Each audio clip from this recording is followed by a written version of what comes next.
London meets the aquifer water from East Lyme, it can be met and balanced at that tank. The tank also, as a fiscal benefit, would be half the size of the one that was needed on Darrow Pond. When we first talked about the purchase of Darrow Pond, I was a big proponent in protecting those wells and putting a water tank there, which I thought would happen at the beginning of that project. As the engineers got in and designed the project, they felt that it would be better to do this tank at the Montville property and to build the tank 5 or 7 years from now on the Darrow Pond property as the water supply is increased and the flow of water between New London and East Lyme occur. Then we can use the tank simply for storage. But this tank is some for storage, but mostly for balance. As for the hydrants and pipes in the park, we did go through Mr. Lombardi's park by cutting that corner. We originally had gone out to from 161 out to Route 85 and turn right. By cutting that corner, we saved about $350,000 in pipe costs. We are not providing any domestic water or any water use to any properties on that line. That is simply a transmission line. The only thing we are providing for which those customers will pay is the opportunity for fire protection when any of those lots develop any buildings in the industrial park. And for that, we will be paving a part of Scatchitella Drive, but we will be paving 1/4 of the road or 1/2 of one of the lanes where we're putting the pipe, and Mr. Lombardi will be paying for the rest of that paving. So they will be customers of East Lyme and pay for the fire protection, but there will be no entity. So we think there's been significant savings as a result of that, and it will make it for a better mousetrap. And this is a project that we're looking at to be efficient and self-sufficient for the next few decades. And so it's a multi-step process. So I believe there will be a water tank on Darrow Pond, and one well out of the 3 most likely will be developed, the highest producing well there because of the cost to do so. But that will be a couple of years down the road. So I kind of got into 2 things there, didn't I? I did attend a couple of Council of Governments meetings. They had a legislative meeting where we developed the legislation, the proposed legislative action that we would like the area legislators to put forth in Hartford when the session begins. I convened a meeting of all the historical groups and representatives from the 3 or 4 historical properties in town come together, and we're trying to do this once every 4 to 6 months, just in an effort to foster communication amongst the groups and to get a better understanding for me as to how they operate. We did hold a meeting for CL&P in which they presented the need for the upgrade of the 47, I believe, Mr. Biala, 47 or 48 telephone poles that they'll be replacing on Walnut Hill from 161 up to the Tinker House there, where the electricity will enter into that solar farm property through a white right-of-way there. I will ask the question of CL&P whether the brackets can be placed there and not the cross arms. I don't know the answer to that question. Maybe Mr. Scheer will help me as he's quarterbacking that by asking that question of CL&P. We'll be happy to do that. But they came out and explained the need for moving from single phase to 3-phase power, both to get the power to the solar field and to get the power back. And there were a number of residents here, and I offered to hold that meeting so that CL&P could provide details of what they were proposing. And I did offer, if anybody would like, to send me at my email, which is pformica@eltownhall.com, their email, and I will put together a grouping, or Darlene has put together a grouping of CL&P, of solar farm interested folks, and whatever information I get, I will send out for that, and I will continue to do that. There was a ribbon cutting for the football field, the new athletic field up there with the thing, and it worked out very well. They had all the captains from all the kids' teams up there cut the ribbon, and it was a nice event, and it seems to be doing well. Mr. Scheer was able to bring that in on under budget. Again, that was a The bid savings that we made in that project were enough to build almost completely the concession stand and bathroom facility that's there. That was not part of the budget. We had hoped to provide that building with the savings in the bid process, which we did. There are some dollars that are needed to outfit the concession stand, but I believe the alumni groups and interested citizens and the Board of Education are going to help participate in that. And Bill and I were up there measuring and locating sinks, and that was able to get done. So congratulations and thank you, Bill, on that. I did attend a meeting of the Black Point Board of Governors 2 Saturdays ago and updated them on things that were happening in their neck of the woods, including paving of that road. And 2 final things that I enjoy with kids, we were able to go to, I believe, the 27th annual Halloween parade and provide hot dogs for the kids there along trick-or-treating. Many of the businesses provided on Main Street. And today I went to the Children's Museum and was able to read a couple of books to the wonderful kids that go there, and it's a great facility that we have there, so I was happy to be able to do that. And finally, Joe Bergaw is here. He is our new Public Works Director. He started Monday this week and has jumped in with both feet, and I'm already extraordinarily happy with the work that he's doing, and he's working with our department. So welcome, sir, and those Joe. in the audience, please introduce yourself to Joe, because he's a town resident, a town native, and raising his family here, and he's also providing his expertise, so I think we're lucky to have him. And that's my report. Oh, the Yale agreement, which we have purchased Arrowpond, and there has been some talk about a walking trail connecting, I believe there's 3,400 or 3,600 acres of property that connect from Route 161 all the way up. I believe that's northwest, if I'm looking at it right. And to do that, we need an agreement to traverse the property on Yale without putting the municipality at risk. We were able to get Yale to agree to the language to do so that our insurance carrier is pleased, and we have no liability as a result of that. So that, I believe, is finalized through the work of Attorney Collins here, who worked very hard to do that. So that's my report. I'm sorry, you're gonna... Yeah, I have a report I just want to throw in for the record. Yep. And Oh, somehow, did I forget to ask you? Yeah, I'm sorry. that's okay. I'm sorry. It's all right. But I did want to just put it in that Nope. being a parent of a senior, I was volunteered to be on the class of 2014 graduation party committee. So that's up and running. Someone's knocking on your door looking for money for the seniors. Be generous. Yesterday was the rescheduled military appreciation breakfast of the Chamber of Commerce. I was able to attend. I'm the chairman of the Military Affairs Committee with the Chamber, and it's a great event where area leaders and business people kind of just spend a little bit of time with area military leadership and sailors and soldiers and Coast Guardsmen. Great event. The Friends of East Lyme, I think, is that what the name of the group is? Friends of East Lyme, I think it's going to be. Of Niantic.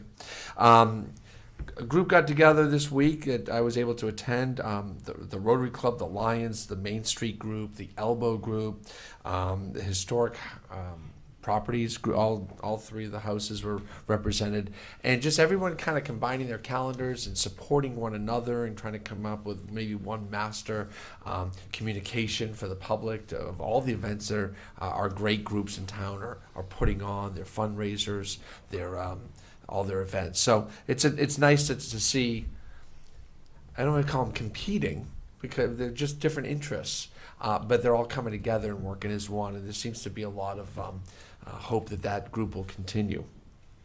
I attended a Board of Ed meeting since our last meeting, and Parks and Rec is tomorrow night. That's my report. Thank you, and I'm glad I went out of order a little bit there, because I did forget to address a couple of items Mr. Bialowans brought up earlier. One, Mr. Ellis did bring a conversation to the board at a meeting.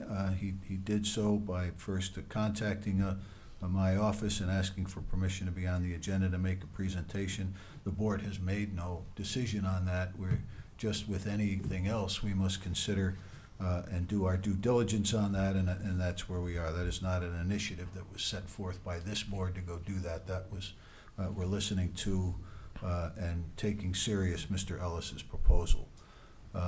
the dump trucks using Walnut Hill Road. I had not known about those no-through truck sign. Thank you for pointing that out to me. It looks like they got a little bit of age on them, so perhaps they could be freshened up a little bit. And I will ask Mr. Bergaw to go up and look at that pothole situation and see if we need to be better at fixing those kind of things. And I did ask Mr. Lombardi to use other areas coming in and out of that and to not depend fully on Walnut Hill Road. And he promised that he would do so. It seems that he's not, so I'll be happy to go up and maybe I'll bring a conciliatory coffee to Mrs. Fletcher and see if I can have a coffee with her. Huh? She went to Florida already. Oh, she did? Yeah. Even better. When it gets cold, I'll bring a coffee down there to her. Then I can get some warm weather or something for a few days. But anyway, we will address it, do the best we can. And as far as any repairs, you know, we've spent a lot of money up there on Walnut Hill Road to make it a great road, and we don't want these guys to destroy it. So we'll keep an eye on that. And well, I'll ask Joe to help me with that item as well. And thank you. And I'm sorry for going out of this. Mr. Seary? Just to get to John's comments too about the speed limit sign. Looking at these two signs right now, you talk about enforcements, neither the speed limit sign or the no-through truck sign have either STC or by order, per order of selection. So it's difficult for a law enforcement officer to enforce those without either of those. And in Salem a few years ago, we posted, the Board of Selectmen posted no-through trucks on Forsyth Road, but the STC has, I believe, Joe, you could probably notice too, they have a way to come in and take a look and say, yeah, it does meet the requirements or doesn't for no-through trucks. They made us take them down. Yeah, there is a process, you can't just stop. You just can't stop, and it has to be vetted through the State Traffic Control Commission, who's, even though it's a town road, as we all know, the state always loves to get their hands into it.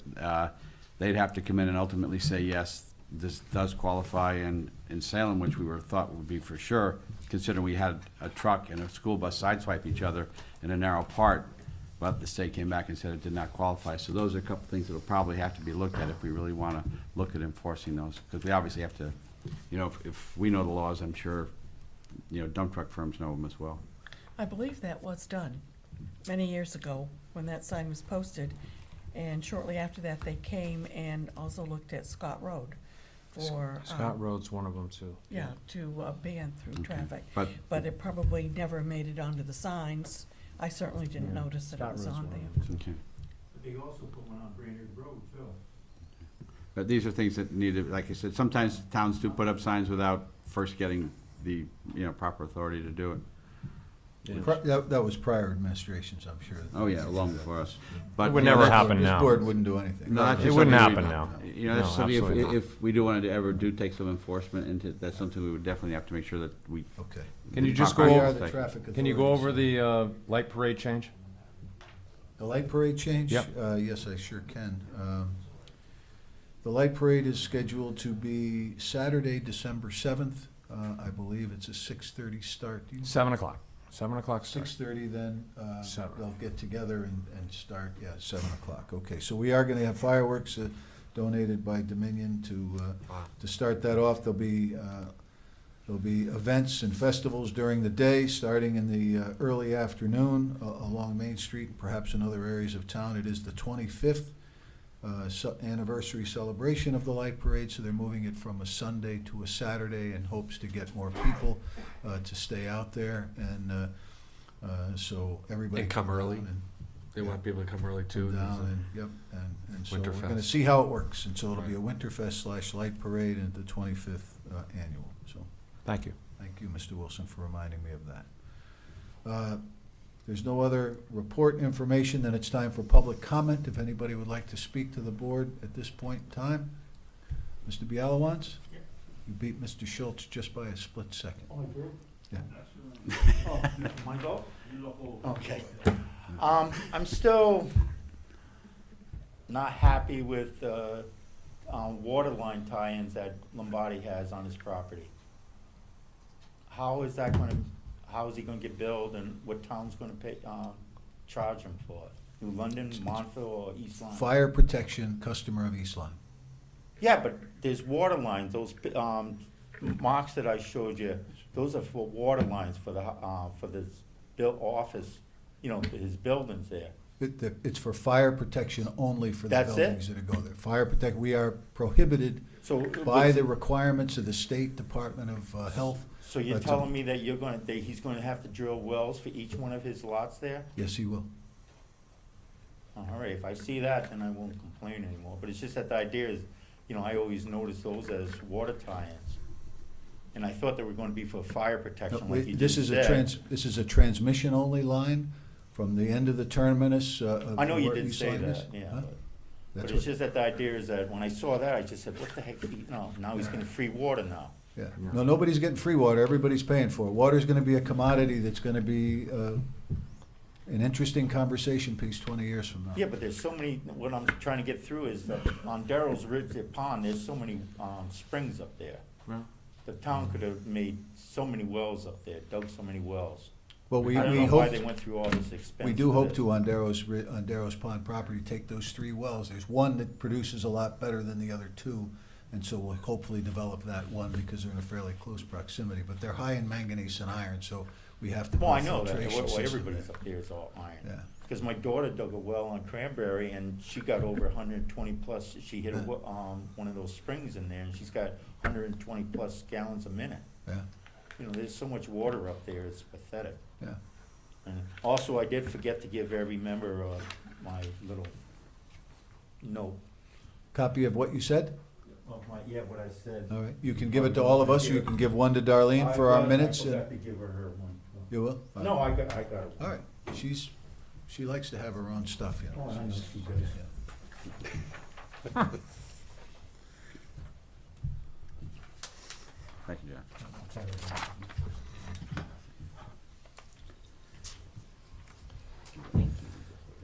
thank you.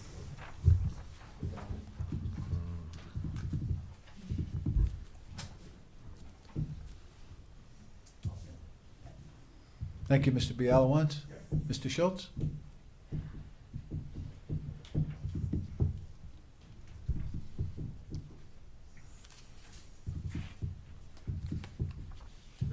Evening. Good evening, sir. Yeah. Mike Schultz, Mike. Lovers Lane, East Lyme. First off, congratulate all of you for your re-elections.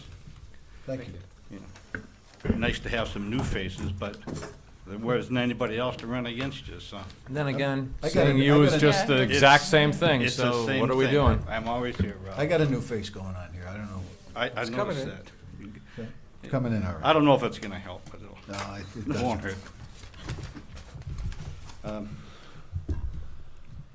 I notice on this sheet that addresses, I guess it's 2D, there's a request for Board of Selectmen action on the vehicle, I guess appropriation CNRE for painting and reallocated town. Down in the bottom, it says, note these actions require a town meeting.